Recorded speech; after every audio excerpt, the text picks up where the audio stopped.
तो hello friends मु अभिषेक महापात्र आपण मानक वेलकम करुच्ची अभिजीत यूट्यूब चैनल आउ गोटे फ्रेश वीडियो रे। तो फ्रेंड्स आज वीडियो मु आपण मानक बतैबी जे जो कॉलेज रे आपणकर सिलेक्शन होईची जदि आपण से कॉलेज रे एडमिशन करू नाहंती ठीक अच्छे जदि आपण से कॉलेज रे एडमिशन करू नाहंती ताहले कोन आपण स्लाइड अप ऑप्शन यूज करि परिबे जो स्लाइड अप अछि जदि आपण माने जानि नाहंती जे स्लाइड अप ऑप्शन कोन आ आपण को कॉलेज जो कॉलेज रे आपणकर सिलेक्शन होईची आपण केमिति से कॉलेज टा चेंज करि परिबे आ गोटे कॉलेज ये को तो जदि आप जानी ना तो से वीडियोटा देखि नियंतु आई बटन में मिल जिवो जे स्लाइड अप प्रोसेस कौन मु बहुत ही भलसे आपण मानकु बुझाई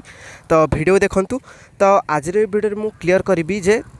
जो आपणकर मेरिट लिस्ट जो आसी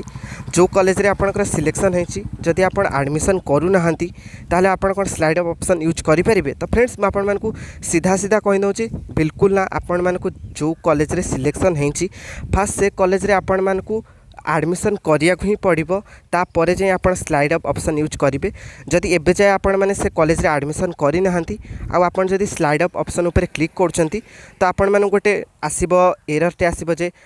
as you have not taken admission so you are not eligible for slide up process। तो आपन जो कॉलेज रे सिलेक्शन होईची फास्ट तादरे एडमिशन करिया पड़ो तापर जाए आपण माने स्लाइड अप ऑप्शन यूज करि परिबे। तो एई थला गोटे छोट वीडियो ते एबे तो आपन सपोर्ट सब करिया बंद कर देइचंती आउ तथापि मु हार मानिबिनी एमती वीडियो कर चलीबी। तो एमती वीडियो देखिया के लिए हम चैनल को सब्सक्राइब करंतु। Thank you.